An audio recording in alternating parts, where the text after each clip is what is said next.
Speaker ಅವರ ನಡೆ ಇದು ಪ್ರಜಾಪ್ರಭುತ್ವ ವಿರೋಧಿ ನಡೆ. ಹೇಟ್ ಸ್ಪೀಚ್ ಬಿಲ್ ಬಗ್ಗೆ ಸಮಗ್ರವಾಗಿ ಚರ್ಚೆ ಮಾಡಬೇಕು. ಎಲ್ಲ ಸದಸ್ಯರು ಕೂಡ ಇದ್ರ ಬಗ್ಗೆ ಸದನದಲ್ಲಿ ಚರ್ಚೆ ಮಾಡಬೇಕು ಅಂತೇಳಿ ನಾವು ಕಾಯ್ತಾ ಇದ್ರೆ ಯಾವ್ದೋ ಒಂದು ನೆಪ ಹಿಡ್ಕೊಂಡಿತ್ತು, ಸ್ಪೀಕರ್ ಅವರೇ ಸಹಕಾರ ಕೊಟ್ಟಿತ್ತು, ಆ ಬಿಲ್ ಅನ್ನ ಚರ್ಚೆನೂ ಕೂಡ ಮಾಡದೇನೆ ಪಾಸ್ ಮಾಡಿಸ್ತಾರೆ ಅಂತ ಹೇಳಿದ್ರೆ ಎಲ್ಲೋ ಒಂದ್ ಕಡೆ ಸಭಾಧ್ಯಕ್ಷರು ಇವತ್ತು ಈ ಪ್ರಜಾಪ್ರಭುತ್ವ ವಿರೋಧಿ ನಡೆ ಅನ್ನೋದು ಅನುಸರಿಸ್ತಾ ಇದ್ದಾರೆ. ಮತ್ತೊಂದ್ ಕಡೆ ಬೈರತಿ ಸುರೇಶ್ ಒಬ್ಬ ಜವಾಬ್ದಾರಿತ ಸ್ಥಾನದಲ್ಲಿರುವಂತಹ ಸಚಿವ ಕರಾವಳಿ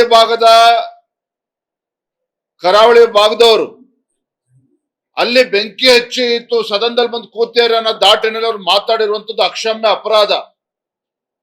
ಕರಾವಳಿ ಭಾಗದ ಮತದಾರರಿಗೆ ಅಪಮಾನ ಮಾಡಿರುವಂತವ್ರು ಬೈರತಿ ಸುರೇಶ್ ಅವರು.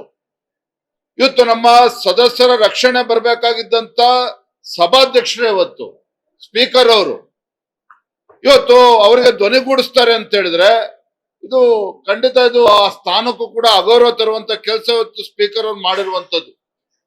ನಾವು ಮತ್ತೊಮ್ಮೆ ಸದನ ಪ್ರಾರಂಭ ಆದ್ಮೇಲೆ ಮತ್ತೆ ಆಗ್ರಹ ಮಾಡ್ತೇವೆ, ಯಾವುದೇ ಕಾರಣಕ್ಕೂ ಈ ಬಿಲ್ಲು ಸಮಗ್ರವಾಗಿ ಚರ್ಚೆ ಆಗ್ಬೇಕು. ಒಪ್ಪಲ್ಲ.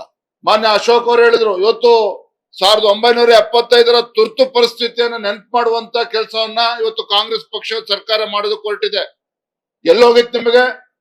ಬೆಂಗಳೂರಿನ ವಿಧಾನಸೌಧದಲ್ಲಿ ಪಾಕಿಸ್ತಾನ್ ಜಿಂದಾಬಾದ್ ಅಂತ ಹೇಳಿದಾಗ ಎಲ್ಲೋಗಿತ್ತು ನಿಮಗೆ ತಾಕತ್ತಿ ಸರ್ಕಾರಕ್ಕೆ? ಇಂಥ ಲಜ್ಜೆಗೆಟ್ಟ ಕಾಂಗ್ರೆಸ್ ಸರ್ಕಾರ ಅವತ್ತು ಪಾಕಿಸ್ತಾನ್ ಜಿಂದಾಬಾದ್ ಅಂತ ಯಾವನು ಘೋಷಣೆಗೆ ಹೋಗಿದ್ದ ಅವನು ಒದ್ದು ಒಳಗಾಕ್ಬೇಕಾಗಿತ್ತು. ಅದನ್ನ ಇವ್ರು ಮಾಡ್ಲಿಲ್ಲ ಕಾಂಗ್ರೆಸ್ ಸರ್ಕಾರ. ಇವತ್ತು ಹೇಟ್ ಸ್ಪೀಚ್ ಬಿಲ್ ಅಂತೇಳಿ ನೆಪ ಮಾಡಿಕೊಂಡು ಪ್ರಜಾಪ್ರಭುತ್ವದ ಕಗ್ಗೊಲೆ ಮಾಡಕ್ಕೆ ಹೊರಟಿದ್ದಾರೆ. ಇದು ಅಕ್ಷಮ್ಯ ಅಪರಾಧ. ಇವತ್ತು ವಿರೋಧ ಪಕ್ಷವನ್ನ ಮಟ್ಟ ಹಾಕುವಂತ ಕೆಲಸ ಇದು. ಹೇಟ್ ಸ್ಪೀಚ್ ಬಿಲ್ ಅಲ್ಲ, ಹೇಟ್ ಅಪೋಸಿಷನ್ ಬಿಲ್ ಇವತ್ತು ಕಾಂಗ್ರೆಸ್ ಸರ್ಕಾರ ತಂದಿರುವಂತದ್ದು. ಇವತ್ತು ವಿರೋಧ ಪಕ್ಷದ ಧ್ವನಿಯನ್ನು ಅಡಗಿಸುವಂತ ಕೆಲಸ ಮಾಡೋದಕ್ಕೆ ಹೊರಟಿದ್ದಾರೆ. ಪತ್ರಿಕಾ ರಂಗವನ್ನು ಕೂಡ ಅವರ ಧ್ವನಿಯನ್ನು ಕೂಡ ಅಡಗಿಸುವಂತ ಕೆಲಸ ಮಾಡೋದಕ್ಕೆ ಹೊರಟಿದ್ದಾರೆ. ಸಾಮಾಜಿಕ ಜಾಲತಾಣದಲ್ಲೂ ಕೂಡ ಯಾರು ತಮ್ಮ ಅಭಿಪ್ರಾಯವನ್ನು ತಿಳಿಸಿದ್ರೆ ಅದನ್ನು ಕೂಡ 10ಕ್ಕೆ 7 ವರ್ಷ 8 ವರ್ಷ ಜೈಲಿಗೆ ಹಾಕುವಂತ ಒಂದು ದುಸ್ಸಾಹಸಕ್ಕೇನು ಮಾಡೋದಕ್ಕೆ ಹೊರಟಿದ್ದಾರೆ. ಇದು ಖಂಡಿತ ಭಾರತೀಯ ಜನತಾ ಪಾರ್ಟಿ ಇದನ್ನು ಸಹಿಸೋದಿಲ್ಲ.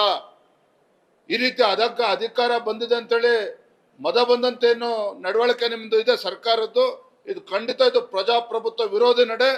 ನಾವು ಇದನ್ನ ವಿರೋಧ ಮಾಡ್ತೇವೆ. ನ್ಯೂಸ್ ಫಸ್ಟ್ ನಿರ್ಭೀತಿಯಿಂದ ನಿಮ್ಮ ಪರವಾಗಿ.